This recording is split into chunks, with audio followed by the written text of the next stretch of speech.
Sexually transmitted diseases, sexually transmitted infection ಅಂತ ಎರಡು ಗುಂಪದು. Disease ಆಗೋದು ನಂತರ, ಅದಕ್ಕೆ ಮೊದಲು ಅದು ಇನ್ಫೆಕ್ಷನ್ಸ್. ಇವಾಗ ಮೊದಲು ಬರೀ ಗಂಡು ಮಕ್ಕಳನ್ನ ಮಾತ್ರ ದೂಷಣೆ ಮಾಡ್ತಿದ್ವು, ಈಗ ಪರಿಸ್ಥಿತಿ ಹಂಗಿಲ್ಲ. ಹೆಣ್ಣು ಮಕ್ಕಳು ಸೆಕ್ಷುಲಿ ಆ್ಯಕ್ಟಿವ್ ಆಗಿರ್ತಾರೆ. ಈಗ ಬೇಕಾದಷ್ಟು ನೀವು ಬೆಂಗಳೂರಂಥ ನಗರದಲ್ಲಿ ನೋಡಿ, ಹೊರಗಡೆಯಿಂದ ಬರ್ತಾರೆ, ಪಿ ಜಿಗಳಲ್ಲಿ ಇರ್ತಾರೆ, ಹೇಳೋರಿರಲ್ಲ ಕೇಳೋರಿರಲ್ಲ. ಭಾಳಷ್ಟು ಜನಕ್ಕೆ ಅವರು HIV ಪಾಸಿಟಿವ್ ಅಂತಲೇ ಗೊತ್ತಿರಲ್ಲ.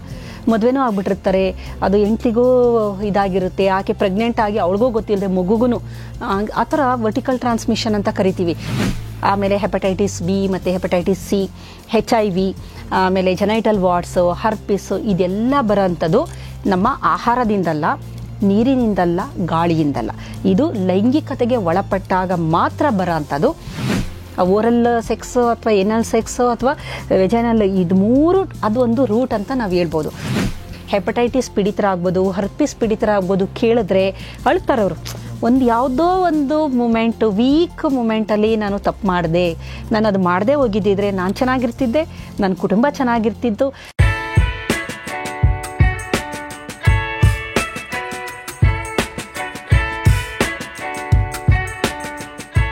ಡಾಕ್ಟರ್ ಮಾಲಿನಿ ಎಸ್ ಸುತ್ರ ಅವರಿಗೆ ನಾನು ಇನ್ನೊಂದು ಇಂಪಾರ್ಟೆಂಟ್ ಆಗಿರುವಂಥ, ಆದರೆ ಭಾಳ ಸೆನ್ಸಿಟಿವ್ ಆಗಿರುವಂಥ ಪ್ರಶ್ನೆನ ಕೇಳಬೇಕು ಅಂದ್ಕೊಂಡೆ. ಅದೇನೆಂದರೆ, ಈಗ ನಾವು STD ಅಂದರೆ ಸೆಕ್ಷುವಲಿ ಟ್ರಾನ್ಸ್ಮಿಟೆಡ್ ಡಿಸೀಸ್ಗಳ ಬಗ್ಗೆ ಅಥವಾ ಗುಪ್ತ ರೋಗ ಅಂತ ನಾವು ಕರಿತೀವಿ. ಅದನ್ನ ಯಾರು ಯೂಶ್ವಲಿ ನಾವು ನಾರ್ಮಲಾಗಿ ಮಾತಾಡೋಕ್ಕೆ ಹೋಗಲ್ಲ. ಮುಂಚೆ ಎಲ್ಲ ಮ್ಯಾಗ್ಝಿನ್ಗಳೆಲ್ಲ ಗುಪ್ತ ರೋಗಗಳಿದೆಯೇ, ಹಾಗಾದರೆ ಸಂಪರ್ಕಿಸಿ ಅಂತೆಲ್ಲ ಆ್ಯಡ್ ಎಲ್ಲ ನೋಡ್ತಿದ್ವಿ ನಾವು. ಬಟ್ ಗುಪ್ತ ರೋಗ ಅಥವಾ ಈ ಥರ ಸೆಕ್ಷುವಲಿ ಟ್ರಾನ್ಸ್ಮಿಟೆಡ್ ಡಿಸೀಸ್ ಅಂದರೆ ನಮಗೆ ನೆನಪಿಗೆ ಬರೋದು ಏಡ್ಸ್ ಒಂದೇ ಅಲ್ವಾ? ಏಡ್ಸ್ ಬಿಟ್ಟರೆ HIV ಏಡ್ಸ್, ಅದು ಬಿಟ್ಟರೆ ನಮಗೆ ಯಾವುದೂ ಗೊತ್ತಾಗಲ್ಲ. ಬಟ್ ಅದ್ರ ಹೊರತುಪಡಿಸಿ ಕೂಡ ಸೆಕ್ಷುವಲಿ ಟ್ರಾನ್ಸ್ಮಿಟೆಡ್ ಡಿಸೀಸ್ ಬೇರೆ ಇದೆಯಾ?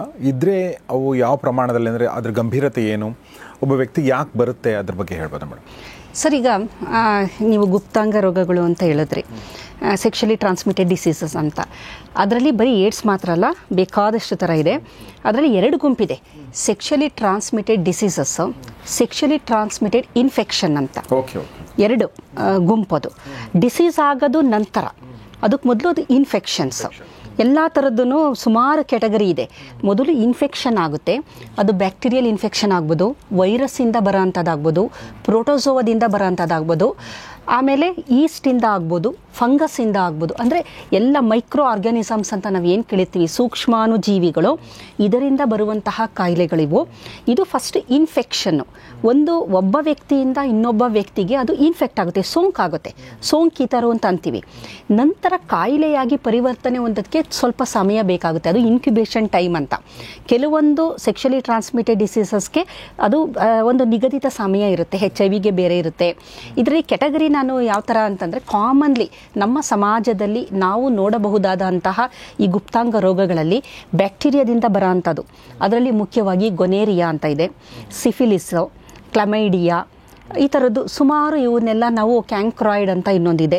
ಇದೆಲ್ಲ ಏನು ಅಂತಂದರೆ, ಆಮೇಲೆ ಹೆಪಟೈಟಿಸ್, ಅದು ವೈರಸ್ಸಿಂದ ಬರೋಂಥದ್ದು. ಇವೆಲ್ಲ ಬ್ಯಾಕ್ಟೀರಿಯಾದು ಈ ಗುಂಪು. ನಂತರ ವೈರಸ್ಸಿಂದ ಬರೋದು ಹೆಪಟೈಟಿಸ್ ಅಂತ ನೀವು ಕೇಳಿರ್ಬೋದು, ಹೆಪಟೈಟಿಸ್ ಬಿ ಮತ್ತು ಹೆಪಟೈಟಿಸ್ ಸಿ ಅಂತ, ಮೋಸ್ಟ್ ಡೇಂಜರಸ್ ಅದು. ಇದೂ ಸಹ ಇದು ಗುಪ್ತಾಂಗ ರೋಗ ಅಂತಲೇ ನಾವು ಕರಿತೀವಿ. ಇದು ಹೆಪಟೈಟಿಸ್ ಅಲ್ಲಿಂದ ನಮಗೆ ಟ್ರಾನ್ಸ್ಮಿಷನ್ ಆಗುತ್ತೆ.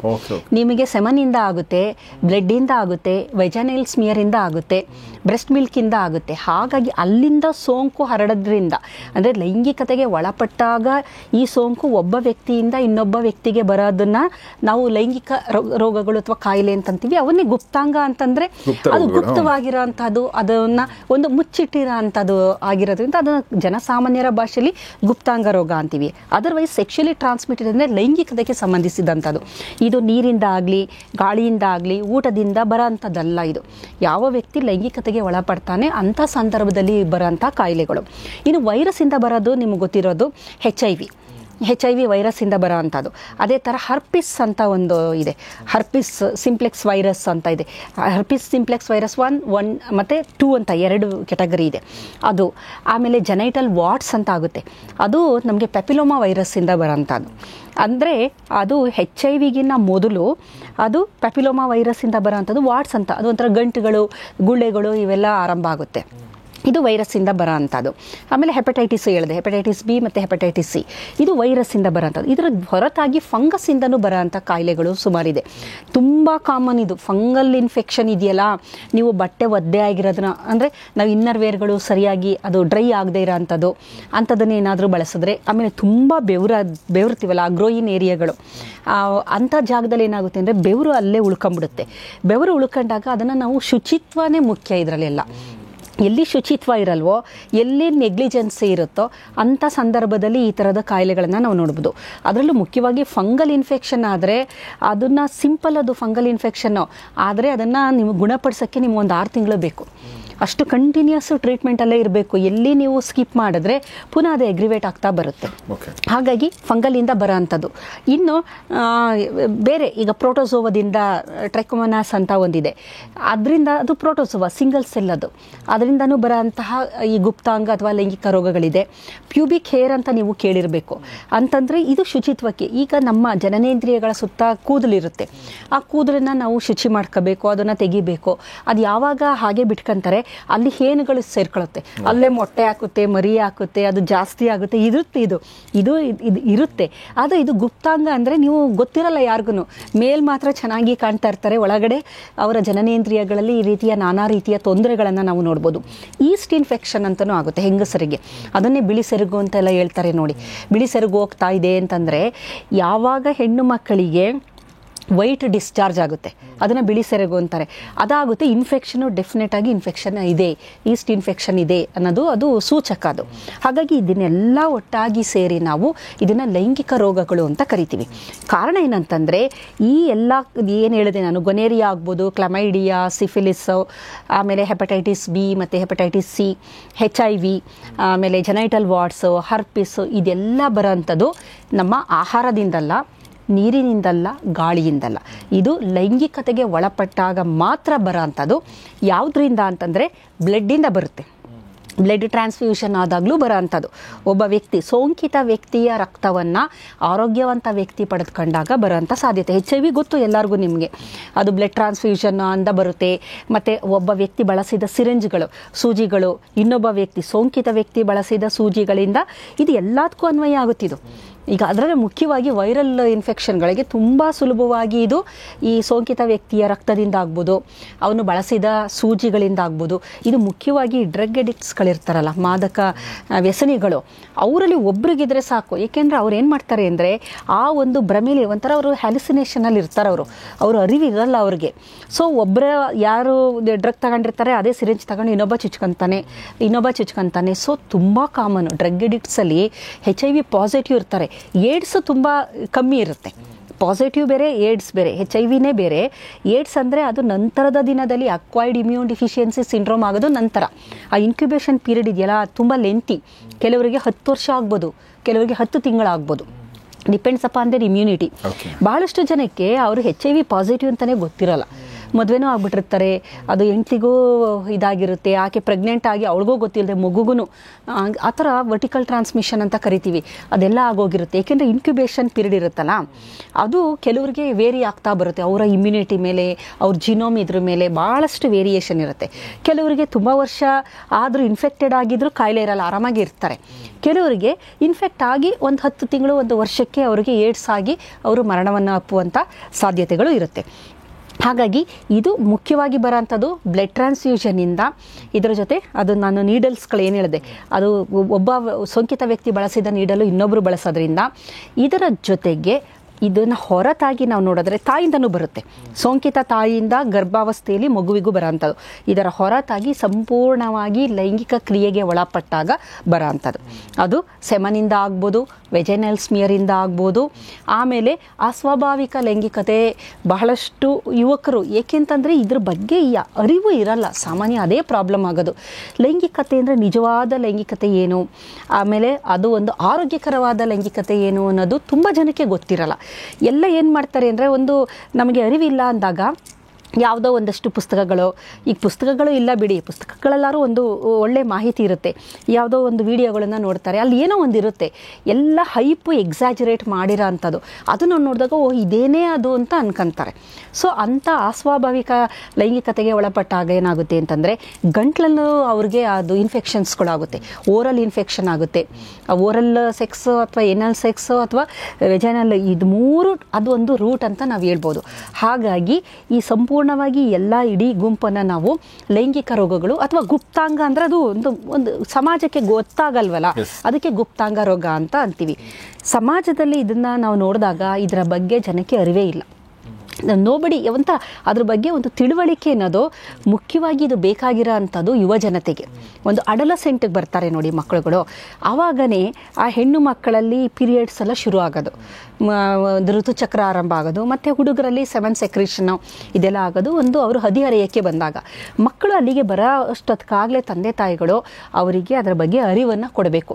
ಶುಚಿತ್ವ ಅಂದರೆ ಏನು, ಜನನೇಂದ್ರಿಯಗಳನ್ನು ನಾವು ಯಾವಾಗ ಹೆಂಗೆ ಶುಚಿತ್ವ ಅಂದರೆ ನಾವು ಕ್ಲೀನ್ಲಿನೆಸ್ ಅಂತ ನಾವು ಏನು ಹೇಳ್ತೀವಿ ಅದನ್ನು ಇಟ್ಕೋಬೇಕು. ಪೀರಿಯಡ್ಸ್ ಇರುತ್ತೆ, ಅವರು ಅದನ್ನು ಚೇಂಜ್ ಮಾಡ್ತಾ ಇರಬಹುದು ನ್ಯಾಪ್ಕಿನ್ಸ್ಗಳನ್ನ, ಅದು ಮಾಡೋದಿಲ್ಲ ಸರಿಯಾಗಿ. ತುಂಬ ಹಾಗೆ ಅದನ್ನು ಇಟ್ಕೊಂಡಾಗ ಏನಾಗುತ್ತೆ ಅಂದರೆ ಒನ್ಸ್ ಅಗೇನು ಇನ್ಫೆಕ್ಷನ್ನು ಅಲ್ಲಿ ಜಾಸ್ತಿ ಆಗ್ತಾ ಬರುತ್ತೆ. ಹಾಗಾಗಿ ಮತ್ತೆ ಸ್ನಾನ ಮಾಡೋದೇ ಆಗಲಿ, ಆಮೇಲೆ ಕೆಲವೊಂದು ಈ ಗುಪ್ತಾಂಗಗಳನ್ನು ನಾವು ಕೆಲವೊಂದು ಸೋಪ್ ಆಗ್ಬೋದು, ಕೆಲವೊಂದು ಇದರಲ್ಲಿ ಅದನ್ನು ನೀಟಾಗಿ ಅಂದರೆ ಅಲ್ಲಿ ಏನು ಇನ್ಫೆಕ್ಷನ್ ಆಗಬಾರ್ದು, ಫಂಗಲ್ ಆಗ್ಬೋದು, ಬ್ಯಾಕ್ಟೀರಿಯಲ್ ಆಗ್ಬೋದು, ಏನು ಇನ್ಫೆಕ್ಷನ್ಗಳು ಹೆಚ್ಚಾಗದೇ ಇದ್ದ ಹಾಗೆ ಅದನ್ನು ತಡೆಗಟ್ಟಕ್ಕೆ ಮಕ್ಕಳಿಂದನೇ ನಾವು ಹೇಳ್ಕೊಡ್ಬೇಕು. ದಿನ ಸ್ನಾನ ಮಾಡಬೇಕು ಅನ್ನೋದೇ ಆಗಲಿ, ಮತ್ತು ತುಂಬ ಕೂದಲೆಲ್ಲ ಇದ್ದಾಗ ಕೂದಲನ್ನು ನೀಟಾಗಿ ತೆಗಿಯೋ ಅಂಥದ್ದು, ಇಂಥದ್ದನ್ನೆಲ್ಲ ಸಣ್ಣ ಮಕ್ಕಳಿಂದ ಹೇಳ್ಕೊಟ್ರೆ ಅಂದರೆ ಒಂದು ಹದಿಹರಿಯಕ್ಕೆ ಬಂದಾಗ ಬೇಕೇ ಬೇಕಿದು. ಅದು ಒಂದು ಅಭ್ಯಾಸ ಆಗುತ್ತೆ. ಅದು ಅಭ್ಯಾಸ ಆದಾಗ ಏನಾಗುತ್ತೆ ಅಂದರೆ ಅವರು ಬೇಕೋ ಬೇಡವೋ, ಈಗ ನೀವು ಗಡ್ಡ ಮೀಸೆನ ಟ್ರಿಮ್ ಮಾಡ್ಕೊಂಡಾಗೆ ದೇಹದ ಎಲ್ಲ ಭಾಗಗಳನ್ನು ಶುಚಿಯಾಗಿ ಇಟ್ಕೊಳ್ಳೋಂಥ ಒಂದು ಅಭ್ಯಾಸ ಬರುತ್ತೆ. ಇದು ಒಂದು ಶುಚಿತ್ವ. ಹಾಗಾಗಿ ಮಕ್ಕಳು ಒಂದು ವಯಸ್ಸಿಗೆ ಬರೋಷ್ಟೊತ್ತಿಗೆ ಅವರಿಗೆ ಈ ಕಾಯಿಲೆಗಳು ಅಂದ್ರೇನು, ಇದು ಹೇಗೆ ಬರುತ್ತೆ, ಇದು ಬಂದಾಗ ಏನು ಮಾಡಬೇಕು. ಈಗ ಆಯಿತು ಗೊತ್ತಿಲ್ಲ, ಎಲ್ಲೋ ಹೋದರೂ ಯಾರಿಗೋ ಸೋಂಕಿತ ವ್ಯಕ್ತಿಯಿಂದ ಇವರಿಗೆ ಕಾಯಿಲೆ ಬಂದಾಗ ಏನು ಮಾಡ್ತಾರೆ, ಆಲ್ಮೋಸ್ಟ್ ಎಲ್ಲ ಕಾಯಿಲೆಗಳು ಡಾಕ್ಟ್ರ್ ಹತ್ರನೇ ಹೋಗಲ್ಲ. ಅವರು ಹೋದರೆ ಏನಂದರೆ, ಈಗ ಹೋದಾಗ ಡಾಕ್ಟ್ರ್ ಗೊತ್ತಾಗುತ್ತೆ. ಸಿಫಿಲಿಸ್ ಬಂತು, ಗೊನೇರಿಯಾ ಬಂತು ಅಂದರೆ ಏನು, ಎಲ್ಲೋಗಿದ್ದೆ ನೀನು ಅಂತೇಳಿ ಅವ್ರ ತಂದೆ ತಾಯಿಗೆ ಹೇಳ್ಬೋದು, ನೋಡಿ ನಿಮ್ಮ ಮಗನಿಗೆ ಈ ಥರ ಕಾಯಿಲೆ ಬಂದುಬಿಟ್ಟಿದೆ, ಇವನು ಸರಿ ಇಲ್ಲ, ಇವೊಂದು ಆ್ಯಕ್ಟಿವಿಟಿ ಸರಿ ಇಲ್ಲ ಅಂದಾಗ ತಂದೆ ತಾಯಿಗಳಿಗೆ ಎಂಥ ನಮ್ಮ ಸಮಾಜದಲ್ಲಿ ಈ ಥರ ಕಾಯಿಲೆ, ಇನ್ನೂ ಬೇರೆ ಕಾಯಿಲೆ ಬಂದರೆ ತಡಿಬೋದು, ಇಂಥ ಕಾಯಿಲೆ ಅಂದರೆ ತಂದೆ ತಾಯಿಗಳಿಗೆ ನನ್ನ ಮಗ ಈ ಥರ ಅಂತಂದರೆ ತಡ್ಕೊಳಕ್ಕಾಗಲ್ಲ ಅವ್ರಿಗೆ. ಅಂದರೆ ಒಂದು ಅರ್ಥ ಮಾಡ್ಕೋಬೇಕು. ಈಗ ಝೆಡ್ ಜನ್ರೇಷನಲ್ಲಿ ಇದ್ದೀವಿ ನಾವು, ಎಲ್ಲದನ್ನು ಕೊಟ್ಬಿಟ್ಟು ಮಕ್ಕಳ ಕೈಲಿ ನೀನು ಚೆನ್ನಾಗಿರು ಅಂತಂದರೆ ಕಷ್ಟ ಇದೆ ಅದು. ಆದರೆ ಮಾನಿಟ್ರ್ ಮಾಡಬೇಕು ನಾವು, ಅಂದರೆ ನಮ್ಮ ಜವಾಬ್ದಾರಿನೂ ಇದೆ ಇಲ್ಲಿ, ನಮ್ಮ ಜವಾಬ್ದಾರಿನೂ ಇದೆ ಇಲ್ಲಿ, ಅವನೊಬ್ಬಂದೇ ತಪ್ಪಲ್ಲ. ಸೊ ಈಗ ಅವನಿಗಾಗೋಯ್ತು, ತಪ್ಪಾಗೋಗಿದೆ, ಈಗ ಮುಂದೆ ಏನು, ಅವನೇನು ಮಾಡ್ತಾನೆ, ಯಾರಿಗೂ ಹೇಳೋದಿಲ್ಲ, ಅವನು ಅವ್ನ ಫ್ರೆಂಡ್ಸ್ಗೆ ಹೇಳ್ತಾನೆ. ಅವನೇನು ಮಾಡ್ತಾನೆ, ಯಾರೋ ಒಬ್ಬ ನಾಟಿ ವೈದ್ಯನ ಹತ್ರ ಕರ್ಕೊಂಡೋಗ್ತಾನೆ, ತಡಿಯಪ್ಪ ಇವರು ಇದರಲ್ಲೆಲ್ಲ ದೊಡ್ಡ ಎಕ್ಸ್ಪರ್ಟು ನೀನು ಅಂತೇಳಿ. ಆ ನಾಟಿ ವೈದ್ಯಂದು ಏನೂ ಆಗೋದೇ ಇಲ್ಲ. ನಾಟಿ ವೈದ್ಯರಲ್ಲಿ ನಿಜವಾಗ್ಲೂ ಹೇಳಬೇಕು ಅಂದರೆ ಈವನ್ ಫಂಗಲ್ ಇನ್ಫೆಕ್ಷನ್ನು ನಿಮಗೆ ಸರಿಯಾಗಿ ನೀವು ಟ್ರೀಟ್ಮೆಂಟ್ ತಗೊಳ್ಳಿಲ್ಲ ಅಂದರೆ ಆಯುರ್ವೇದಿಕ್ಕಲ್ಲೂ ಹೋಗಲ್ಲ, ಅದು ಅಷ್ಟು ಸುಲಭಕ್ಕೆ ಹೋಗಬಹುದು, ತುಂಬ ಟೈಮ್ ಹಿಡಿಯುತ್ತೆ. ಅದಕ್ಕೆ ನೀವು ಡರ್ಮಟಾಲಜಿಸ್ಟ್ ಹತ್ರನೇ ಹೋಗಬೇಕು. ನೀವು ಬೇರೆ ಡಾಕ್ಟ್ರ್ ಹತ್ರ ಹೋಗಿ ನೀವು ಸಿಂಪಲ್ ಫಂಗಲ್ ಇನ್ಫೆಕ್ಷನನ್ನು ಹೇಳ್ತಾ ಇರೋದು, ಬೇರೆದೇನೂ ಅಲ್ಲ, ಅದೇ ಹೋಗೋದಿಲ್ಲ. ಅದಕ್ಕೆ ನಿಮಗೆ 6 ತಿಂಗಳು ವರ್ಷ ಬೇಕು ಟ್ರೀಟ್ಮೆಂಟು. ಇಮ್ಯಾಜಿನ್ ಮಾಡಿ ನಿಮಗೆ ಬೇರೆದಕ್ಕೆ ಅದು ಎಷ್ಟು ಸೂಕ್ಷ್ಮವಾಗಿರುತ್ತೆ ಅಂತ. ಈ ವೈರಲ್ ಇನ್ಫೆಕ್ಷನ್ಗೆ ಬ್ರಾಡ್ ಸ್ಪೆಕ್ಟ್ರಮ್ ಆ್ಯಂಟಿಬಯೋಟಿಕ್ಸು ಕರೆಕ್ಟಾಗಿ ಕೋರ್ಸ್ ಕೊಡ್ತಾರೆ, ಅದನ್ನು ನಾವು ತಗೊಂಡ್ರೆ ಖಂಡಿತವಾಗ್ಲೂ ವಾಸಿಯಾಗುತ್ತೆ. ಇವೆಲ್ಲ ವಾಸಿಯಾಗಂಥ ಕಾಯಿಲೆಗಳೇ. ಆದರೆ ಏನಾದರೂ ಅದನ್ನು ನೆಗ್ಲಿಜೆನ್ಸಿ ಮಾಡ್ಕೊಳ್ತಾ ಬಂದರೆ ಮುಂದಿನ ದಿನದಲ್ಲಿ ಇನ್ಫರ್ಟಿಲಿಟಿ, ಬಂಜೆತನ ಹುಡುಗನಿಗೂ ಬರುತ್ತೆ, ಹುಡುಗಿಗೂ ಬರುತ್ತೆ. ಅವನಿಗೆ ಮುಂದೆ ಅವನ ಪುರುಷತ್ವನೇ ಹೊರಟೋಗ್ಬಿಡುತ್ತೆ. ಅವನು ಸರಿಯಾದ ಸಮಯದಲ್ಲಿ ಟ್ರೀಟ್ಮೆಂಟ್ ತಗೊಳ್ಳಿಲ್ಲ ಅಂತಂದರೆ ಅದು ಟೆಸ್ಟಿಸ್ಗೆ ಸ್ಪ್ರೆಡ್ ಆಗ್ಬೋದು, ಎಪಿಡೈಡಮಿಸ್ಗೆ ಸ್ಪ್ರೆಡ್ ಆಗ್ಬೋದು. ಕೊನೆಗೆ ಅಲ್ಲಿ ಸೆಲ್ಸ್ಗಳಿರುತ್ತೆ, ಪ್ರೊಜೆನೈಟರ್ ಸೆಲ್ಸ್ ಅಂತ, ಅಂದರೆ ಮುಖ್ಯವಾಗಿ ಅದು ವೀರ್ಯಾಣುನ ಬಿಡುಗಡೆ ಮಾಡುವಂತಹ ಸೆಲ್ಸ್ಗಳು, ಅವೇ ನಾಶ ಆಗಿಬಿಡುತ್ತೆ, ಅದೇ ಡಿಜನರೇಟ್ ಆಗಿಬಿಡುತ್ತೆ, ನಿಮಗಿರೋದೇ ಇಲ್ಲ ಇಲ್ಲಿ. ಸೊ ಅವನು ಕಂಪ್ಲೀಟ್ ಒಂದು ಲೈಫ್ ಟೈಮು ಪೂರ ಅವನು ಬಂಜೆತನ ಉಂಟಾಗುತ್ತೆ. ಅದೇ ರೀತಿ ಹೆಣ್ಣು ಮಕ್ಕಳಿಗೂ ಸಹ ಅವರಲ್ಲೂ ಅಷ್ಟೇ. ಇವಾಗ ಮೊದಲು ಬರೀ ಗಂಡು ಮಕ್ಕಳನ್ನ ಮಾತ್ರ ದೂಷಣೆ ಮಾಡ್ತಿದ್ವು, ಈಗ ಪರಿಸ್ಥಿತಿ ಹಂಗಿಲ್ಲ. ಹೆಣ್ಣು ಮಕ್ಕಳು ಸೆಕ್ಷುವಲಿ ಆ್ಯಕ್ಟಿವ್ ಆಗಿರ್ತಾರೆ ಅವರು. ಈಗ ಬೇಕಾದಷ್ಟು ನೀವು ಬೆಂಗಳೂರಂಥ ನಗರದಲ್ಲಿ ನೋಡಿ, ಹೊರಗಡೆಯಿಂದ ಬರ್ತಾರೆ, ಪಿ ಜಿಗಳಲ್ಲಿ ಇರ್ತಾರೆ, ಹೇಳೋರಿರಲ್ಲ ಕೇಳೋರಿರಲ್ಲ, ಮತ್ತು ಒಂದು ಅರಿವು ಅನ್ನೋದು ಇಲ್ಲ. ಸೆಲ್ಫ್ ಡಿಸಿಪ್ಲಿನ್ ಅಂತ ನಿಮಗೆ ಎಲ್ಲಿ ಇರಲ್ಲ ಮನುಷ್ಯನಿಗೆ. ಅವನು ಒಂಥರ ಕೇರ್ ಫ್ರೀ, ಅವನು ಅವ್ನು ಹೆಂಗೆ ಬೇಕೋ ಹಂಗಿರ್ತಾನೆ, ಅವ್ನಿಗೆ ಏನಾಗುತ್ತೆ ಗೊತ್ತಿರೋದಿಲ್ಲ, ಆದಮೇಲೆ ಅದು ಗೊತ್ತಾಗುತ್ತೆ, ಅಲ್ಲಿವರೆಗೆ ಎಲ್ಲ ಡ್ಯಾಮೇಜ್ ಆಗೋಗಿರುತ್ತೆ. ಸೊ ಹೆಣ್ಣು ಮಕ್ಕಳಲ್ಲೂ ಪೆಲ್ವಿಕ್ ಇನ್ಫ್ಲಮೇಟರಿ ಡಿಸೀಸ್ ಅಂತ ಅದು ಒಳಗಡೆ ಇನ್ಫೆಕ್ಷನ್ ಎಲ್ಲ ಆದರೆ ಮುಂದಿನ ದಿನದಲ್ಲಿ ಅವ್ರಿಗೂ ಸಹ ಎಂಡೋಮೆಟ್ರಿಯಾಸಿಸ್ಗಳು ಆಗ್ಬೋದು, ಆ ಒಳಗಡೆ ಲೇಯರಲ್ಲೂ ಇನ್ಫೆಕ್ಷನ್ ಆಗಿರ್ಬೋದು, ಕಂಪ್ಲೀಟು ಬಂಜೆತನನೇ ಬಂದ್ಬಿಡುತ್ತದು ಸರಿಯಾದ ಸಮಯದಲ್ಲಿ ಟ್ರೀಟ್ಮೆಂಟ್ ತಗೊಂಡ್ಲಿಲ್ಲ ಅಂದರೆ. ಹಾಗಾಗಿ ಇದ್ರ ಬಗ್ಗೆ ನೆಗ್ಲಿಜೆನ್ಸಿ ಬೇಡ. ತೊಂದರೆ ಆಯಿತಾ ಸರಿಯಾದ ವೈದ್ಯರ ಹತ್ರ ಹೋಗಿ ತೋರಿಸ್ಕೊಳ್ಳಿ. ಅದರಲ್ಲಿ ಹಿಂದೆ ಮುಂದೆ ನೋಡಿದ್ರೆ ಮುಂದಿನ ದಿನದಲ್ಲಿ ಅದನ್ನು ಬರುವ ಎಲ್ಲ ಸಮಸ್ಯೆಗಳನ್ನ ಫೇಸ್ ಮಾಡೋರು ನೀವು, ಇನ್ಯಾರೂ ಬರಲ್ಲ. ನಾಟಿ ವೈದ್ಯರ ಹತ್ರ ಆಗೋದಿಲ್ಲ. ಆಮೇಲೆ ಬೇರೆ ಬೇರೆ ಎಕ್ಸ್ಪರಿಮೆಂಟ್ಗಳು ಮಾಡ್ತಾರೆ. ನಾನು ಮಲೆಗಳಲ್ಲಿ ಮದುಮಗಳು ಕುವೆಂಪು ಅವ್ರದ್ದು, ಅದು ನೀವೇನಾದ್ರು ಓದಿದರೆ, ಅದು ಓದಿದಾಗ ಒಂದು ಇನ್ಸಿಡೆಂಟ್ ಇದೆ ಅದರಲ್ಲಿ ಏನಂದರೆ ಅವನಿಗೆ ಒಂದು ಕಾಯಿಲೆ, ಅದನ್ನು ಅವರು ತುಂಬ ಸೂಕ್ಷ್ಮವಾಗಿ ಹೇಳಿದ್ದಾರೆ. ಒಬ್ಬನಿಗೆ ಕಾಯಿಲೆ ಒಂದು ಪಾತ್ರ ಇದೆಯಲ್ಲ, ಅಲ್ಲಿ ಅವನಿಗೆ ಕಾಯಿಲೆ ಇರುತ್ತೆ. ಅವನು ಅದು ಕಾಯಿಲೆ ವಾಸಿಯಾಗಬೇಕು ಅಂದರೆ ಕಳ್ಳು ಕುಡಿಬೇಕು ಅಂತ, ನೀರ ಅಂತ ಬೆಳಗಿನ ಹೊತ್ತು ಅದನ್ನು ತೆಗಿತಾರಲ್ಲ, ಅದನ್ನು ಕುಡಿದ್ರೆ ಕಾಯಿಲೆ ವಾಸಿಯಾಗುತ್ತೆ ಅಂತ ಒಂದು ಇದು. ಅದಕ್ಕೆ ಅವನು ಕಳಿಸ್ತಾನೆ ಅವನ ಸೇವಕನ, ಹೋಗು ಅದನ್ನು ನೀನು ತಗೊಂಬ, ಅದು ಹುಳಿ ಆಗಿಬಿಟ್ರೆ ಅದು ನಂದು ಈ ಕಾಯಿಲೆ, ಈ ಗುಪ್ತಾಂಗ ರೋಗ ಅಂತಂದ್ವಲ್ಲ, ಇದಕ್ಕೆ ವಾಸಿಯಾಗಲ್ಲ. ಏಕೆಂದರೆ ಅವನು ಆ ಥರ ಇಲ್ಲೆಲ್ಲ ಹೋಗ್ತಾ ಇರ್ತಾನೆ, ಈಸ್ ನಾಟ್ ಒಂದು ಗುಡ್ ಪರ್ಸನ್, ಒಂದು ಡಿಸಿಪ್ಲಿನ್ ಇಲ್ಲ ಅಂತಲೇ ಇಟ್ಕೊಳ್ಳಿ. ಸೊ ಅವ್ನು ಹೋಗಿ ಅದನ್ನ ತರ್ತಾನೆ, ಆದ್ರೂ ಅಂತಾನೆ ಅಯ್ಯೋ ಕುಡಿತಾ ಇದ್ದೀನಿ ಏನು ಕಮ್ಮಿ ಆಗ್ತಾ ಇಲ್ಲ ಅಂತ. ಈ ಕಳ್ಳು ಕುಡೀರಿ, ಮತ್ತೊಂದು ಕುಡೀರಿ, ಕೋಳಿ ತಿನ್ನಿ, ಕುರಿ ತಿನ್ನಿ, ಅದು ಮಾಡಿ ಇದು ಮಾಡಿ ಯಾವುದ್ರಲ್ಲೂ ಹೋಗಲ್ಲ ಇದು. ಆಮೇಲೆ ಇನ್ನೂ ಒಂದು ಮಿತ್ ಏನಿದೆ ಅಂತಂದರೆ, ಮೂಢನಂಬಿಕೆ, ಇಂಥದ್ದೇನಾದ್ರು ಕಾಯಿಲೆ ಇದ್ದವರು ಸಣ್ಣ ಹೆಣ್ಣು ಮಕ್ಕಳ ಜೊತೆ ಒಂದು ಮಿಲನ ಆದಾಗ ಲೈಂಗಿಕತೆಗೆ ಹೋದರೆ ಕಾಯಿಲೆ ವಾಸಿಯಾಗುತ್ತೆ ಅಂತ. ಅದು HIV ಬಗ್ಗೆನೂ ತುಂಬ ಜನ ಅದು ಒಂದು ಮಿತ್ತು. ಯಾರೋ ತುಂಬ ಶ್ರೀಮಂತ, ಅವನು ಕಾಯಿಲೆ ಇರುತ್ತೆ, ಅವನಿಗೆ ಯಾರೋ ಹೇಳ್ಬಿಡ್ತಾರೆ, ನೋಡು ನೀನು ಸಣ್ಣ ಹೆಣ್ಣು ಮಕ್ಕಳ ಜೊತೆ ಇದಾದಾಗ ನಿನ್ನ ಕಾಯಿಲೆ ಹೋಗುತ್ತೆ. ಅವೆಲ್ಲ ಮಿತ್ತದು, ಸಾಧ್ಯನೇ ಇಲ್ಲ. ಅದು ಆ ಹುಡುಗಿಗೂ ತೊಂದರೆ ಆಗುತ್ತೆ. ಬೇಕಾದಷ್ಟು ಇದು ನಡೆದಿದೆ. ಇದು ತುಂಬ ಕಡೆ ಇದರ ಮಿತ್ಗಳಿದೆ. ಕಳ್ಳು ಕುಡಿದ್ರೆ ಹೋಗುತ್ತೆ, ಅಥವಾ ಹೆಣ್ಣು ಮಕ್ಕಳಿಗೆ ಇದಾದರೆ ಹೋಗುತ್ತೆ, ಮತ್ತೊಂದು ಮಾಂಸ ತಿಂದ್ರೆ ಹೋಗುತ್ತೆ, ಪಾರಿವಾಳದ್ದು ಏನೋ ತಿಂದ್ರೆ ಹೋಗುತ್ತೆ, ಕತ್ತೆ ಹಾಲು ಕುಡಿದ್ರೆ ಹೋಗುತ್ತೆ. ಯಾವ್ದು ಕುಡಿದ್ರೂ ಹೋಗಲ್ಲ. ನೀವು ಹೋಗ್ಲೇಬೇಕು ಡಾಕ್ಟರ್ ಹತ್ರ, ಆಂಟಿಬಯೋಟಿಕ್ಸ್ ತಗೊಂಡ್ಲೇಬೇಕು. ಮೇಡಮ್, ಈಗ ನಾವು ಕಾಯಿಲೆ ವಾಸಿ ಆಗೋದು ಮತ್ತು ವಾಸಿ ಆಗದೆ ಇರೋದು ಕಾಯಿಲೆಗಳು ಬಂದಾಗ HIV ಅನ್ನೋದು ವಾಸಿ ಆಗದ ಕಾಯಿಲೆ ಅನ್ನೋದು, ಅದು ಬಿಟ್ಟು ಎಲ್ಲಾ ಕಾಯಿಲೆಗಳು ವಾಸಿ ಆಗ್ತಾವ. ಈಗ ಗೊನೇರಿಯಾ, ಸಿಫಿಲಿಸ್, ಕ್ಲಮೈಡಿಯಾ, ಟ್ರೈಕೋಮೊನಾಸಿಸ್, ಆಮೇಲೆ ಕ್ಯಾನ್ಕ್ರಾಯ್ಡ್ ಅಂತ ಇನ್ನೊಂದಿದೆ, ಅದು ಬ್ಯಾಕ್ಟೀರಿಯಲ್ಲು, ಎಲ್ಲದೂ ವಾಸಿಯಾಗುತ್ತೆ. ಬ್ರಾಡ್ ಸ್ಪೆಕ್ಟ್ರಮ್ ಆಂಟಿಬಯೋಟಿಕ್ಸು ಕರೆಕ್ಟಾಗಿ ತಗೋಬೇಕು, ಅವ್ರು ಹೇಳ್ದಂಗೆ ಕೇಳಬೇಕು, ಎಲ್ಲ ಆಗುತ್ತೆ. ಆದರೆ HIV ಒಂದು ಸಲ ಬಂದರೆ ಅದಕ್ಕೆ ಆ್ಯಂಟಿವೈರಲ್ ಡ್ರಗ್ ಕೊಡ್ತಾರೆ. ಆದರೆ ಅದು ಸಂಪೂರ್ಣವಾಗಿ ನನಗೆ ಈ ಬ್ಯಾಕ್ಟೀರಿಯಲ್ ಇನ್ಫೆಕ್ಷನಿಂದ ವಾಸಿಯಾಗುತ್ತಲ್ಲ, ಆ ಥರ ಆಗಲ್ಲ. ಅದೇ ರೀತಿ ಹೆಪಟೈಟಿಸ್, ಅದು ಯಾಕಾಗಲ್ಲ? ಅದು ಆ ವೈರಲ್ಲು ಅದರದ್ದು ನೇಚರೇ ಹಾಗೆ. ಅದರಲ್ಲೂ RNA ವೈರಸ್, DNA ವೈರಸ್ ಅಂತ ಇರುತ್ತೆ.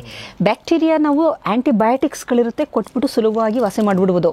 ಈ ವೈರಲ್ಗೆ ಏನಾಗುತ್ತೆ ಅಂದರೆ ಮ್ಯೂಟೇಷನ್ಗಳು, ನಮಗೆ ಕೋವಿಡ್ ಪ್ರಾಬ್ಲಮ್ಮು ಅದೇ ಆಗಿದ್ದು. ಕೋವಿಡಲ್ಲಿ ನಮಗೆ ಮ್ಯೂಟೇಷನ್ಗಳು ಆಗ್ತಾ ಬರುತ್ತಲ್ಲ, ಮ್ಯೂಟೇಷನ್ ರೇಟು ತುಂಬ ಜಾಸ್ತಿ ಇರುತ್ತೆ. ಆಮೇಲೆ ವೈರಸ್ದು ನೇಚರೇ ಬೇರೆ ಥರ. ಬ್ಯಾಕ್ಟೀರಿಯಾ ಸ್ವಲ್ಪ ಅದಕ್ಕಿಂತ ಎವಾಲ್ವ್ಡ್ ಮತ್ತು ಈಸಿ ಟು ಮ್ಯಾನೇಜ್, ನಮಗೆ ಆ್ಯಂಟಿಬಯೋಟಿಕ್ಸಿಂದ ಟ್ರೀಟ್ ಮಾಡ್ಬೋದು. ಇದರಲ್ಲಿ ಆ್ಯಂಟಿ ವೈರಲ್ ಡ್ರಗ್ ಕೊಟ್ಟು ಅದನ್ನು ಕಮ್ಮಿ ಮಾಡ್ಬೋದು ಹೊರತು ಅದನ್ನು ಸಂಪೂರ್ಣವಾಗಿ ಮ್ಯೂಟೇಷನ್ ಆಗುತ್ತೆ. ಅದರಲ್ಲಿ 2 ಸ್ಟ್ರ್ಯಾಂಡ್ಸ್ಗಳಿರುತ್ತೆ. ಸೊ ಮ್ಯೂಟೇಷನ್ ಆಗೋದ್ರಿಂದ ನೀವು ಒಂದು ಅದಕ್ಕೆ ಮೆಡಿಸನ್ ತರಾಷ್ಟರಲ್ಲಿ ಅದು ಮ್ಯೂಟೇಟ್ ಆಗಿ ಬೇರೆ ಆಗಿಬಿಟ್ಟಿರುತ್ತೆ. ಸೊ ಅದಕ್ಕೆ ನೀವು ಟ್ರೀಟ್ ಮಾಡೋದಕ್ಕೆ ಆಗಲ್ಲ. ಆದರೆ ಕೆಲವೊಂದಕ್ಕೆ ಈಗ ಇದು ನಾನು ಜೆನೈಟಲ್ ವಾಟ್ಸ್ ಅಂತ ಹೇಳಿದೆ, ಅದು ಹ್ಯೂಮನ್ ಪ್ಯಾಪಿಲೋಮಾ ವೈರಸ್ಸಿಂದ ಒಂದು ಇನ್ಫೆಕ್ಷನ್ ಆಗೋ ಅಂಥದ್ದು. ಅದಕ್ಕೆ ನಿಮಗೆ ಈಸಿಯಾಗಿ ಅದು ಬರದೇ ಇದ್ದಾಗ ತಡೆಗಟ್ಟಕ್ಕೆ ವ್ಯಾಕ್ಸಿನ್ ಇದೆ. ಅದಕ್ಕೆ ಅದು ಒಂದೇ ಕ್ಯಾನ್ಸರು, ಈ ಸರ್ವೈಕಲ್ ಕ್ಯಾನ್ಸರ್ ಅಂತ ಬರುತ್ತಲ್ಲ, ಅದು ಹ್ಯೂಮನ್ ಪ್ಯಾಪಿಲೋಮಾ ವೈರಸ್ಸಿಂದ ಬರೋ ಅಂಥದ್ದು. ಅದು ಒಂದೇ ಕ್ಯಾನ್ಸರ್ಗೆ ವ್ಯಾಕ್ಸಿನೇಷನ್ ಇರೋದು, ವಾಸಿ ಮಾಡೋಕ್ಕಾಗದೆ ಹೆಣ್ಣು ಮಕ್ಕಳಿಗೆ. ಅದಕ್ಕೆ ನಾವು ಇನ್ನೊಂದು ವಿಡಿಯೋದಲ್ಲಿ ಒಂದ್ಸಲ ನಾನು ಹೇಳಿದ್ದೀನಿ ಅದನ್ನು. ಆ ಹೆಣ್ಣು ಮಕ್ಕಳು ಮೆಚೂರ್ ಆದಾಗ, ಅಂದರೆ ಲೈಂಗಿಕತೆಗೆ ಒಳಪಟ್ಟಿರಬಾರ್ದು, ಅದಕ್ಕೆ ಮೊದಲು ಗರ್ಡಾಸಿಲ್ 9 ಅಂತ ವ್ಯಾಕ್ಸಿನೇಷನ್ ಇದೆ. ಅದು 2 ಕೋರ್ಸ್ ಏನೋ ಕೊಡಬೇಕಾಗುತ್ತೆ, 2 ಡೋಸಲ್ಲಿ. ಅದು ಏನೋ ಒಂದು 4000 ಹೊರಗಡೆ ಆಗುತ್ತೆ. ತಗೊಂಬಿಟ್ರೆ ಲೈಫ್ ಟೈಮು ಸರ್ವಿಕ್ಸ್ ಕ್ಯಾನ್ಸರ್ ಬರಲ್ಲ, ಜೆನೈಟಲ್ ವಾಟ್ಸ್ಗಳು ಬರಲ್ಲ. ಅದು ಒಂದೇ ಒಂದು. ಅದೇ ರೀತಿ ಹೆಪಟೈಟಿಸ್ ಬಿಗೆ ವ್ಯಾಕ್ಸಿನೇಷನ್ ಇದೆ, ಹೆಪಟೈಟಿಸ್ ಸಿಗೆ ಇಲ್ಲ. ಇದೇನಾಗುತ್ತೆ ಅಂದರೆ ನಮ್ಮ ಲಿವರ್ನ ಡ್ಯಾಮೇಜ್ ಮಾಡುತ್ತೆ. ಆಮೇಲೆ ನಮ್ಮ ಜೆನೈಟಲ್ ಇಂಟರ್ನಲ್ ಆರ್ಗನ್ಸ್ಗಳು, ಇವೆಲ್ಲ ಕಾಯಿಲೆ ಒಟ್ಟಾರೆ ಇಂಟರ್ನಲ್ ಆರ್ಗನ್ಸ್ಗಳು ಡ್ಯಾಮೇಜ್ ಮಾಡುತ್ತೆ. ಪೆಲ್ವಿಕ್ ಇನ್ಫ್ಲಮೇಟರಿ ಡಿಸೀಸ್ ಅಂತ ನಾನು ಏನು ಹೇಳಿದೆ ಅದು ಮಾಡುತ್ತೆ. ಆಮೇಲೆ ಈವನ್ ಗೆಸ್ಟೇಷನಲ್ ಡಯಾಬಿಟಿಸು, ಎಂಡೋಮೆಟ್ರಿಯಾಸಿಸು, ಇನ್ಫರ್ಟಿಲಿಟಿ, ಬಂಜೆತನ, ಇದೆಲ್ಲದನ್ನೂ ಉಂಟು ಮಾಡುವ ಶಕ್ತಿ ಇವುಗಳಿಗಿದೆ. ಆಮೇಲೆ ಗಂಟ್ಲಲ್ಲೂ ಸಹ ಥ್ರೋಟಲ್ಲೂ ಅದು ಇನ್ಫೆಕ್ಷನ್ ಆಗಿ ಅದು ಅಲ್ಲೂ ಸಹ ತೊಂದರೆಗಳನ್ನು ಮಾಡೋ ಅಂಥದ್ದು. ಆಮೇಲೆ ಸಾಮಾನ್ಯವಾಗಿ ಏನಾಗುತ್ತೆ ಅಂದರೆ ಎಲ್ಲದನ್ನು ನಾವು ನೋಡೋದಾದರೆ ಗುಳ್ಳೆಗಳಾಗುತ್ತೆ, ಜನನೇಂದ್ರಿಯಗಳ ಸುತ್ತ ಗುಳ್ಳೆಗಳು, ಅದರಿಂದ ಕ್ಯೂ ಬರೋ ಅಂಥದ್ದು. ಅಥವಾ ಈಗ ಹರ್ಪಿಸ್ ಇದರಲ್ಲಿ ನಿಮಗೆ ಗೊತ್ತು, ಅದು ಒಂಥರ ಸೋರ್ಸ್ಗಳು. ಸೋರ್ ಅಂದರೆ ಅದು ಕಜ್ಜಿಗಳ ಥರ ಆಗೋದು.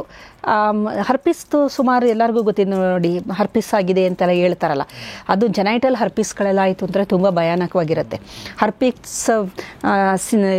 ಇದು ಹರ್ಪಿಸ್ ಸಿಂಪಲ್ 1 ಅಂತ ಇದೆ, 2 ಇದೆ ಕ್ಯಾಟಗರಿ. ಅದು ಎರಡೂ ಇದು ನಮ್ಮ ವೆಜೈನಲ್ಲಿ ಇದರಿಂದ, ಸೆಮನಿಂದ, ಬ್ಲಡ್ಡಿಂದ, ಆಮೇಲೆ ಓರಲ್ ಇದರಲ್ಲಿಂದನೂ ಸಹ ಟ್ರಾನ್ಸ್ಮಿಟ್ ಆಗೋ ಅಂಥದ್ದು. ಹಾಗಾಗಿ ಈ ವೈರಲ್ದು ತುಂಬ ಕಷ್ಟ ಟ್ರಾನ್ಸ್ಮಿಟ್ ಆಗೋದು. ಮತ್ತು HIV ಎಲ್ಲ ಆಯಿತು ಅಂತಂದರೆ ತುಂಬಾ ಕಷ್ಟ ಇದೆ. ಅದು ಇಮ್ಯುನಿಟಿ ಡೌನ್ ಆಗ್ತಾ ಬರುತ್ತೆ. ಏಡ್ಸ್ ಆಗಿಬಿಟ್ರಂತೂ ನಿಮಗೆ ಗೊತ್ತಿದೆ. ಅಕ್ವೈರ್ಡ್ ಇಮ್ಯೂನ್ ಡಿಫಿಷಿಯನ್ಸಿ ಸಿಂಡ್ರೋಮ್ ಅಂದರೆ ಏನು ಒಂದು ತೊಂದರೆ ಆಗಿರುತ್ತೆ, ಅದು ಬೇರೆ ಏನೂ ಅಲ್ಲ, ಇಮ್ಯುನಿಟಿ ಡೌನ್ ಅಷ್ಟೇ. ನಿಮ್ಮದು ಇಮ್ಯುನಿಟಿ ಕಂಪ್ಲೀಟು ಝೀರೋ. ಸಿಂಪಲಾಗಿ ಒಂದು ಜ್ವರ ಬಂದರೂ ವಾಸಿಯಾಗಲ್ಲ, ಡಯರಿ ಆದರೆ ನಿಲ್ಲಲ್ಲ, ಲೂಸ್ ಮೋಷನ್ ಎಲ್ಲ ಶುರು ಆದರೆ ನಿಲ್ಲೋದೇ ಇಲ್ಲ ಅದು. ಆ ಥರ ಅಂದರೆ ಏನು ಕಾಯಿಲೆ ಇರುತ್ತೆ ಅದಕ್ಕೆ ಇಮ್ಯುನಿಟಿ ಕೊಡೋ ಅಂಥ ಜೀವಕೋಶಗಳೇ ಇರೋದಿಲ್ಲ ನಮ್ಮಲ್ಲಿ. ವೈಟ್ ಬ್ಲಡ್ ಸೆಲ್ಸಲ್ಲಿ ಅದೆಲ್ಲ ಸತ್ತೋಗೋದ್ರಿಂದ ಏನಾಗುತ್ತೆ, ತುಂಬ ಕೌಂಟ್ ಕಮ್ಮಿ ಆಗಿಬಿಡುತ್ತೆ, ಇನ್ಫೆಕ್ಷನು ಜಾಸ್ತಿ ಆಗ್ತಾ ಬರುತ್ತೆ, ಕೌಂಟು ಕಮ್ಮಿ ಆಗ್ತಾ ಬರುತ್ತೆ. ಸೊ ಬಾಡಿ ಇಮ್ಯೂನ್ ಏನಿರುತ್ತೆ ಇಮ್ಯುನಿಟಿ ಝೀರೋ ಆಗೋದ್ರಿಂದ ಅವರು ಯಾವ ಕಾಯಿಲೆ ಬಂದಿರುತ್ತೆ ಆ ಟೈಮಲ್ಲಿ ಆ ಕಾಯಿಲೆಗೆ ತುತ್ತಾಗ್ತಾರೆ. ಅವ್ರಿಗೆ ನ್ಯೂಮೋನಿಯಾ ಆದರೆ ನ್ಯೂಮೋನಿಯಾದಿಂದನೇ ಸಾಯ್ತಾರೆ, ಇನ್ನೇನೋ ಕಾಯಿಲೆ ಅಂದರೆ ಅದರಿಂದನೇ ಸಾಯ್ತಾರೆ, ಅವರು ರಿಕವರ್ ಆಗೋಕ್ಕೆ ಚಾನ್ಸೇ ಇರಲ್ಲ. ಅದರ ಜೊತೆಗೆ ಈ ಫಂಗಲ್ದು ನಾನು ಹೇಳಿದೆ, ಫಂಗಲ್ ಇನ್ಫೆಕ್ಷನು ತುಂಬ ಕೇರ್ಫುಲ್ ಆಗಿರಬೇಕು. ಮನೇಲಿ ಒಬ್ರಿಗೆ ಬಂದರೆ ಎಲ್ಲರಿಗೂ ಬರುತ್ತೆ. ಕಾರಣ ಏನು ಅಂತಂದರೆ, ನೀವೇನಾದ್ರು ವಾಷಿಂಗ್ ಮಿಷಿನಲ್ಲಿ ಅವ್ರ ಬಟ್ಟೆ ಇನ್ನರ್ ವೇರ್ಗಳು ಎಲ್ಲ ಹಾಕಿ ಎಲ್ಲರೂ ಹಾಕ್ಕೊಂಡು ಯೂಸ್ ಮಾಡ್ತು ಅಂದರೆ ಒಂದೇ ಒಂದು ಸ್ಪೋರ್ಸ್ ಹಾಕೋದು ಫಂಗಲು ಎಲ್ಲರಿಗೂ ಬರುತ್ತೆ. Treatment 6 months ತಗೊಂಡ್ಲೇಬೇಕು. ಇನ್ ಬಿಟ್ವೀನು ಈ ಮಕ್ಳುಗಳು ಯಾವ ಥರ ಅಂದರೆ ಒಂದು 4 ದಿನ ತಗೊಂತಾರೆ, ಸ್ಕಿಪ್ ಮಾಡ್ತಾರೆ, ಸುಮ್ಮನೆ ಆಗ್ಬಿಡ್ತಾರೆ. ಇದೆಲ್ಲ ಯಾವ ಥರ ಅಂದರೆ ಬ್ಯಾಕ್ಟೀರಿಯಲು ಕಂಪ್ಲೀಟು ವಾಸಿ ಆಗಿಬಿಡುತ್ತೆ ನಿಮಗೆ. ಫಂಗಲ್ ಹಂಗಲ್ಲ, ವಾಸಿಯಾದಂಗೆ ಇರುತ್ತೆ. ನೀವು ಸ್ಕಿಪ್ ಮಾಡ್ತೀರಾ, ಗಾಯ ಎಲ್ಲ ಅದು ಏನೋ ಒಂದು ಗುಳ್ಳೆಗಳು ಈ ಥರ ಅದೊಂದು ರೌಂಡ್ ವರ್ಮ್ ಅಂತ ಒಂಥರ ಹಿಂಗೆ ಸುರುಳಿ ಆಕಾರದಲ್ಲಿ ಇರುತ್ತೆ. ಅದು ಫಂಗಲ್ ಇನ್ಫೆಕ್ಷನ್, ರಿಂಗ್ ವರ್ಮ್ ಅಂತಲೇ ಏನೋ ಅಂತಾರೆ, ಒಂಥರ ಹಿಂಗೆ ರೌಂಡ್ ಹಂಗಿರುತ್ತೆ. ಅದೆಲ್ಲ ಓದಂಗೆ ಆಗುತ್ತೆ. ಇವ್ರೇನು ಮಾಡ್ತಾರೆ, ಮಕ್ಕಳು ವಾಸಿ ಆಯಿತು, ಅವರು ಡಾಕ್ಟರ್ ಹೇಳಿರ್ತಾರೆ ಕೋರ್ಸ್ ಕಂಪ್ಲೀಟ್ ಮಾಡಿ ಪುನಃ ಬನ್ನಿ ಅಂತ ಹೇಳಿರ್ತಾರೆ. ನೋಡಿ ಇದನ್ನೆಲ್ಲ ಮುಗಿಸಿದ ಮೇಲೆ ಬರಬೇಕು ಅಂತ. ಇವರೇ ಡಾಕ್ಟರ್ ಅಲ್ವಾ ಸೆಲ್ಫ್. ನಾವೆಲ್ಲ ವಾಸಿ ಆಯಿತು ಪುನಃ ಯಾಕೆ ಹೋಗ್ಬಿಟ್ಟು ನಾನು 250, 300 ಅಥವಾ ಬ್ಯಾಂಗ್ಳೂರಲ್ಲಿ ಇನ್ನೂ ಜಾಸ್ತಿ 500 ರೂಪಾಯಿ ಇರ್ಬೋದು, 1000 ರೂಪಾಯಿ ಇರ್ಬೋದು, ಇನ್ನೊಂದು 1000 ರೂಪಾಯಿ ಯಾಕೆ ಅವ್ರಿಗೆ ಎಲ್ಲ ವಾಸಿ ಆಯ್ತಲ್ಲ ಅಂತಾರೆ. ಅದು ಹಂಗೆ ಇರುತ್ತೆ. ಇನ್ನೊಂದು ತಿಂಗಳಾದಮೇಲೆ ಪುನಃ ಕಡಿತ ಶುರು ಆಗುತ್ತೆ. ಸೊ ನೆಕ್ಸ್ಟ್ ಹೋದಾಗ ಅವ್ರು ಬೈತಾರೆ, ನಾನು ಹೇಳಿದ್ದೆ ನಿಮಗೆ ಅದು ಮುಗಿಸೋ ಅಷ್ಟರಲ್ಲಿ ಪುನಃ ಬನ್ನಿ ಅಂತ. ಸೊ ಇದು ಒಬ್ರು ಬಂದರೆ ಮನೆ ಮಂದಿಗೆಲ್ಲ ಬರುತ್ತೆ. ಇಡೀ ಎಂಟೈರ್ ಫ್ಯಾಮಿಲಿ ತಗೋಬೇಕು ಟ್ರೀಟ್ಮೆಂಟು. ಒಬ್ರಿಗಿದ್ರೆ ಇಡೀ ಫ್ಯಾಮಿಲಿನೂ ತಗೋಬೇಕಾಗುತ್ತೆ, ಏಕೆಂದರೆ ಸ್ಪ್ರೆಡ್ ಆಗುತ್ತೆ ಫಂಗಲು. ಈಸ್ಟು ಸಹ ಅಷ್ಟೇ ಇನ್ಫೆಕ್ಷನ್ನು. ಆಮೇಲೆ ಇದು ನಾನು ಪ್ಯೂಬಿಕ್ ಹೇರ್ಸಲ್ಲಿ ನಾನು ಹೇಳಿದೆ ಅಲ್ವಾ, ದಯವಿಟ್ಟು ಮಕ್ಕಳುಗಳು, ಸಣ್ಣ ಮಕ್ಕಳುಗಳು, ಅಡಲಸೆಂಟು, ಅವಕ್ಕೇನಂದರೆ ಹುಡುಗಾಟ. ಸಣ್ಣ ಮಕ್ಕಳು ಅಂದರೆ ಸಣ್ಣವರು ಅಂದರೆ ಅಡಲಸೆಂಟ್, ಅವರು ಕ್ಲೀನ್ಲಿನೆಸ್ ಚೆನ್ನಾಗಿ ಕ್ಲೀನಾಗಿರಪ್ಪ ಅಂದರೆ ಹೋಗು ಅಂತಾರೆ. ಅಂದರೆ ಅವ್ರಿಗೆ ಇದೆಲ್ಲ ಆಗುತ್ತೆ ಅಂತ ಗೊತ್ತಿರೋದಿಲ್ಲ. ಸೊ ಅದು ಏನದು ಲೈಸ್ ಅಂತ, ಪ್ಯೂಬಿಕ್ ಲೈಸ್ ಅಂತ, ಅದು ಕಡ್ತಾ ಬರುತ್ತೆ, ಕಜ್ಜಿ ಆಗುತ್ತೆ, ಗುಳ್ಳೆ ಆಗುತ್ತೆ. ಆಮೇಲೆ ಸೋರು, ಜೆನೈಟಲ್ ಸೋರ್ಸ್ಗಳು ಗಾಯ ಆಗಿ ಕ್ಯೂ ಬರುತ್ತೆ, ಯೆಲ್ಲೋ ಕಲರು, ಗ್ರೀನ್ ಕಲರು, ಡಿಸ್ಚಾರ್ಜ್ಗಳು ಅಂದರೆ ಈಗ ಬ್ಲಡ್ ಡಿಸ್ಚಾರ್ಜ್ ಹೆಂಗಾಗುತ್ತೆ ಅದೇ ಥರ ಡಿಸ್ಚಾರ್ಜ್, ವೈಟ್ ಡಿಸ್ಚಾರ್ಜ್ಗಳಾಗುತ್ತೆ. ಇದೆಲ್ಲ ಆದಾಗ ಒಂದು ಇಂಡಿಕೇಶನ್ ಇದು, ಓಹೋ ಇದು ಒಳಗಡೆ ಏನೋ ತೊಂದರೆ, ಯಾವುದು ಅಂತ ಗೊತ್ತಿಲ್ಲ. ಜನಸಾಮಾನ್ಯರಿಗೆ ಬ್ಯಾಕ್ಟೀರಿಯಾದ, ವೈರಸ್ತ, ಫಂಗಸ್ತ ಗೊತ್ತಿರಲ್ಲ, ಒಟ್ಟಿನಲ್ಲಿ ಕಡ್ತಾ ಬರುತ್ತೆ ಇನ್ಫೆಕ್ಷನ್. ನಾರ್ಮಲ್ ಡಾಕ್ಟರ್ ಹತ್ರ ಹೋದ್ರೂ ಕೂಡ ಸಾಕು, ಇದಕ್ಕೆ ಡರ್ಮಟಾಲಜಿಸ್ಟ್ ಹತ್ರ ಹೋದ್ರೂ ಕೂಡ ಸಾಕು ಕೆಲವೊಂದು ರೋಗಗಳಿಗೆ. ಇನ್ನು ಕೆಲವೊಂದು ರೋಗಗಳಿಗೆ ನೀವು ಸ್ಪೆಷಲಿಸ್ಟ್ ಹತ್ರ, ಲೈಂಗಿಕ ತಜ್ಞರ ಹತ್ರ, ಅವ್ರ ಹತ್ರನೇ ಹೋದ್ರೆ ಬೆಸ್ಟ್. ಏನಕ್ಕೆ ಅಂತಂದ್ರೆ ಸಾಮಾನ್ಯ ಡಾಕ್ಟರ್ ಅಂದ್ರೆ ಈಗ ಎಲ್ಲಾದು ಮಲ್ಟಿ ಸ್ಪೆಷಾಲಿಟಿ ಇದಿರುತ್ತೆ. ಈಗ ನೀವು ಹಲ್ಲು ನೋವು ಅಂದ್ರೆ ಡೆಂಟಿಸ್ಟ್ ಹತ್ರ ಹೋಗ್ತೀರಾ, ಕಣ್ಣು ಅಂದ್ರೆ ಆಪ್ಥಾಲ್ಮಾಲಜಿಸ್ಟ್ ಹತ್ರ ಹೋಗ್ತೀರಾ, ಲಂಗ್ಸ್ ಅಂದ್ರೆ ಪಲ್ಮನಾಲಜಿಸ್ಟ್ ಹತ್ರ ಹೋಗ್ತೀರಾ. ಜನರಲ್ ಫಿಸಿಷಿಯನ್ ಫ್ಯಾಮಿಲಿ ಡಾಕ್ಟರ್ ಇದ್ರೆ ಅವ್ರ ಹತ್ರ ಹೋಗ್ಬೋದು. ಅವ್ರು ಏನು ಮಾಡ್ತಾರೆ ಅಂತಂದರೆ, ನೀವು ಇಂಥವ್ರ ಹತ್ರ ಹೋಗಿ ಅಂತ ಅವ್ರನ್ನ ಡರ್ಮಟಾಲಜಿಸ್ಟು ಅವರು ಇವ್ರ ಹತ್ರ ರೆಫರ್ ಮಾಡ್ತಾರೆ. ಅವರು they are expert in that. ಈಗ ನಾವು ನೋಡಿದ ತಕ್ಷಣನೇ ಇದು ಅಂತ ಗೊತ್ತಾಗೋಗುತ್ತೆ ಅವ್ರಿಗೆ.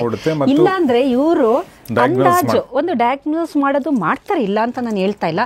ಕೆಲವು ಸಲ ಪರ್ಫೆಕ್ಷನ್ನು ಒಂದು ಈಗ ಫಂಗಲ್ ಇನ್ಫೆಕ್ಷನ್ ಅಂತ ಇರುತ್ತೇನೆ, ಫಂಗಲ್ಲೋ ಬ್ಯಾಕ್ಟೀರಿಯಲ್ಲೋ ಅಂತ ನೋಡೋಕ್ಕೆ ಇವ್ರಿಗೆ ಒಂದಷ್ಟು ದಿನ ಬೇಕು. ಅವರು ದಿನ ಬೆಳಗಾದರೆ ಮಾಡೋ ಕೆಲಸನೇ ಅದು. They are expert. ನೋಡಿದ ತಕ್ಷಣ ಅವರು ದೇ ಡಯಾಗ್ನೋಸೋ ಇದು ಇಂಥ ಕಾಯಿಲೆ ಅಂತ ಹೇಳ್ತಾರೆ. ಬಟ್ ಇವ್ರಿಗೆ ಸ್ವಲ್ಪ ಟೈಮ್ ಬೇಕಾಗುತ್ತೆ.